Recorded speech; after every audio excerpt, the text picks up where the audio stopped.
unas palabras de Torá. A la parashá de esta semana es parashat Lej Lejá, y después de la creación del mundo y del diluvio,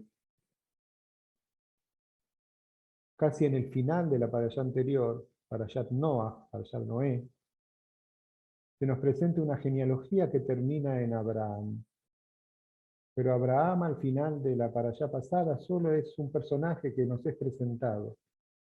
Su verdadera acción pionera e iniciadora comienza con el primer pasuk, con el primer versículo de esta, Lej Lejá, de la lectura de esta semana, Lej Lejá, Meartzeja, Umimola de Teja, Umibeita Vija, el Aretz Asherani Areleja.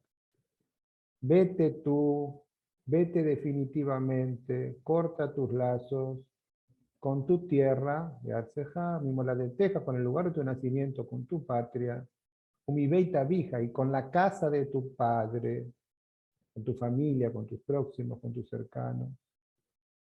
¿Para dónde? El Haaretz Asherani Areleja. ¿Qué era lo que se perdía en esa transición, en esa salida? Queda muy claro en el pasú. La referencia familiar a una tierra, la sensación de estar en el lugar de uno, eso se perdía, él tenía que abandonarlo. La relación histórica y simbólica con un lugar lleno de historias que son de todos, pero que uno considera propias, y que, mal que nos pese a algunos, llamamos patria, también se perdía. Y algo más íntimo, más personal, más singular, la relación con los propios familiares, también se abandonaba. Queda bien claro todo ese cúmulo de situaciones personales, íntimas, que Abraham debía dejar atrás. No queda tan claro que, en pos de qué. No queda tan claro en pos de qué, más que una promesa. El Haaretz Asherani Areleja, a la tierra que yo te voy a mostrar. Pero Abraham va. Y ese acto es fundacional de una civilización que tiene como estructura una fe. Y que nos reúne hoy, como siempre. Y va con la esposa, y va con el sobrino Lot, la esposa Sarai, Abraham, que es Abraham en esa altura todavía, no tiene la H intermedia que se agrega después. Y tiene sucesivos encuentros que van tejiendo una relación cada vez más íntima, más amistosa con Dios. A veces nos confundimos y parece algo tan próximo. En la lectura, si ustedes miran con detalle, una relación tan directa, tan amistosa. Si fuera posible una relación entre Dios y un hombre en forma amistosa, este es un modelo perfecto. Y va tejiéndose y va creciendo y se van juntando. Dios le hace promesas. Abraham dice, sí, las promesas son básicamente dos. Una,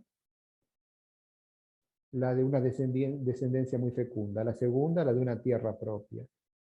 Hay una tercera que solo se esboza en las palabras de Moshe y en las actitudes de Dios, que es la de prosperidad material también.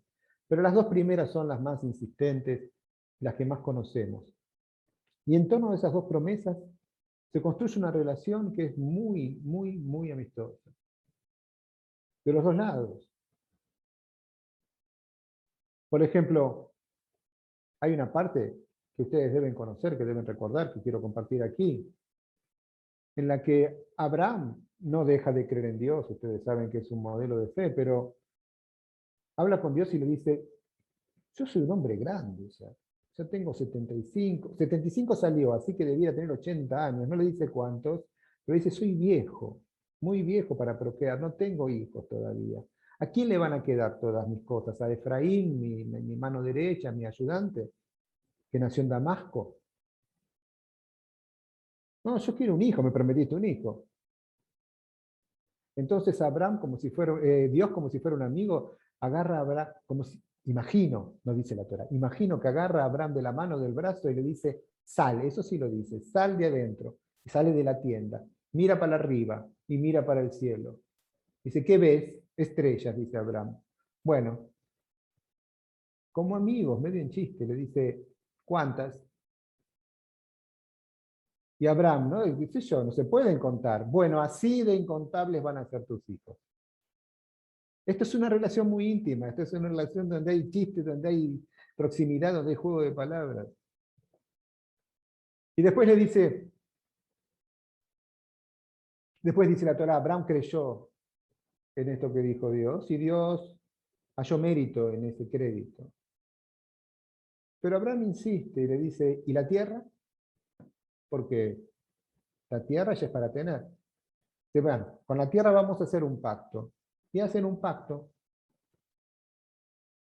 Y hacen un pacto al modo de la época, que incluye colocar una especie de pasillo de corredor con medias reses de animales cuadrúpedos instaladas en el piso, y por el medio las partes avanzan con una antorcha encendida. Y esas partes se comprometen en esa escenografía a mantener el pacto que han establecido. Abraham le da un sueño y queda así como en duermevela, recostado, y en ese escenario que había montado con sus propios animales ve pasar una antorcha encendida. Da por cerrado el pacto. Pero el pacto no implica que Abraham no pase penurias, y las pasa como las pasamos todos nosotros. Cae una época, aparece una época de sequía, y entonces no hay que comer en un mundo agrícola y sin importación y exportación de bienes, y tienen que viajar a otro lado, y se va con Sara y con toda la parentela a Egipto. Está con Sara, llegando a Egipto, y dice, y descubre o redescubre que su mujer es hermosa. Es una mujer muy atractiva, diferente de las demás. Y que ese carácter seductor, esa hermosura suprema de la mujer va a costarle la vida. Le dice a Sara, tu hermosura es absoluta, me van a matar para quedarse contigo. ¿Por qué no decimos que somos hermanos? No que estamos casados, sino que somos hermanos. Y entonces salvo la vida. Sara, cómplice, acepta. Y entonces, dicho y hecho, dicen que la hermana, llegan a Egipto, y no es cualquiera que intenta juntarse con ella, sino el propio faraón. Se la llevan al faraón de tan linda que es. Y el faraón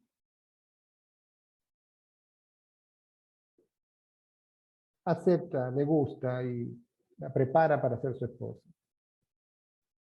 Una situación terrible. Esto que era para salvar la vida, acaba la mujer en manos del faraón. El faraón empieza a tener sueños terribles, empieza a ver pestes imparables.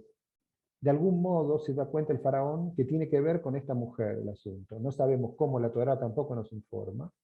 Y lo llama a Moshe y le dice, ¿por qué me hiciste esto? Con estas palabras en hebreo dice la Torá, ¿por qué me hiciste esto? Estuve a punto de consumar el matrimonio con una mujer que ya tiene esposo.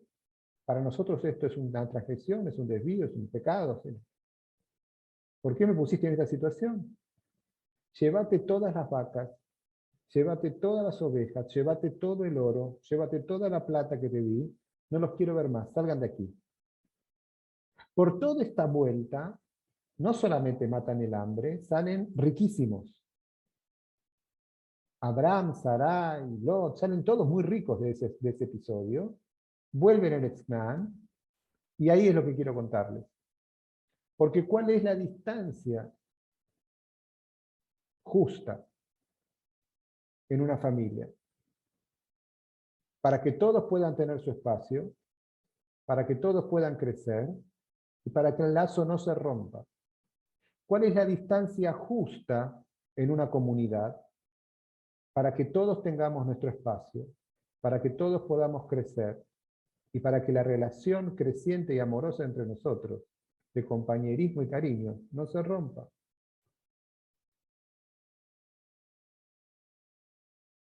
¿Hay espacio para todos? ¿Qué pasa cuando los hijos crecen? ¿Qué pasa cuando llegan los nietos? ¿Qué pasa cuando se establece una... ¿Cuál es la distancia justa? Porque cuando no encontramos la distancia justa, lo que hay es peleas, rupturas, que después son muy difíciles de saldar.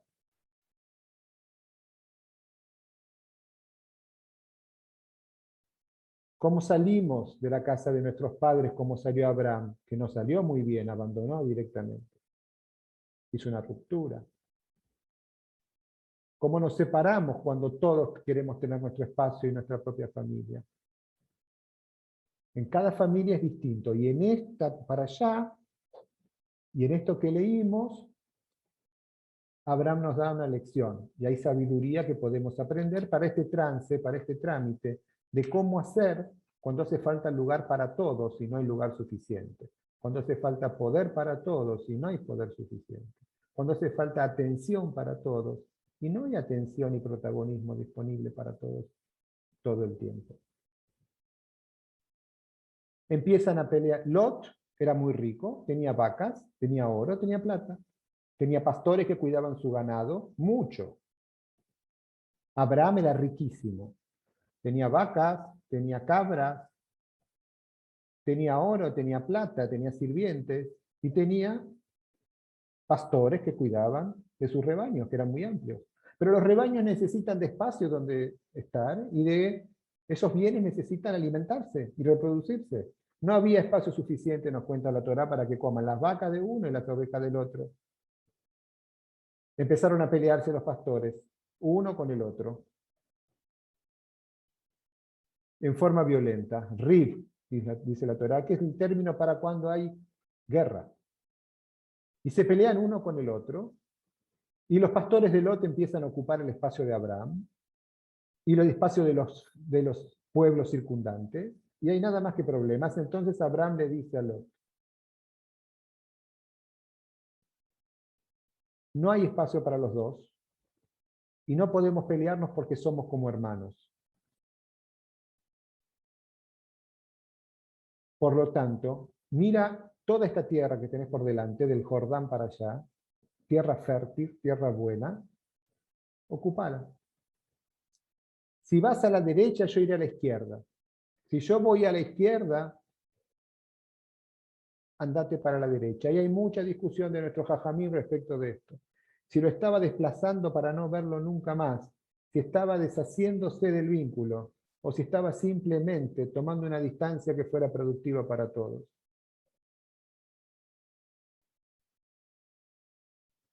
Lot levanta la cabeza, ve la tierra, le gusta, y se lleva a sus pastores, sus ovejas, sus vacas, su oro y su plata, y su familia, todo para allá.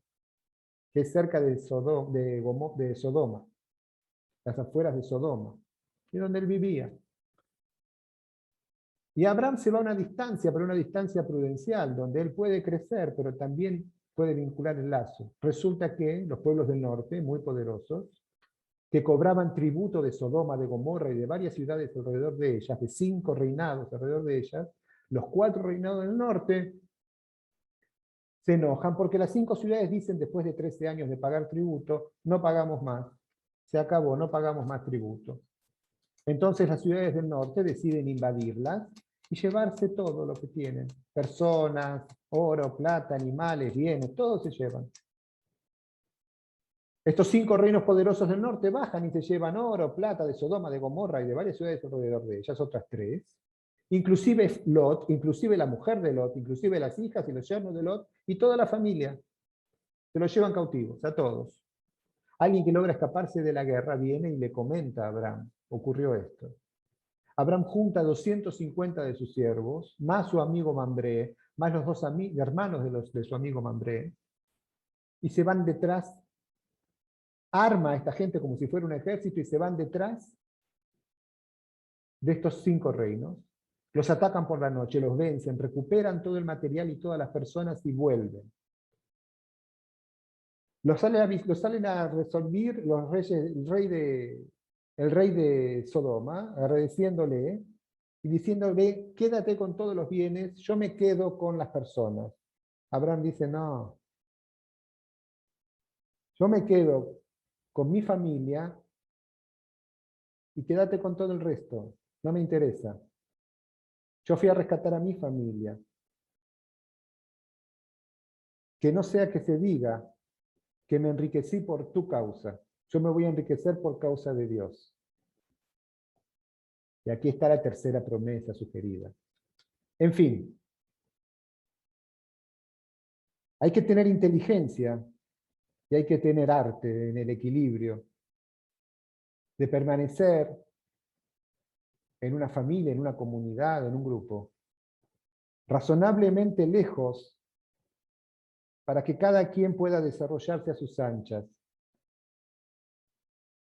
y suficientemente cerca para que continúe sintiéndose la calidez de la relación y para poder ayudarnos en tiempos difíciles. Shabbat Shalom.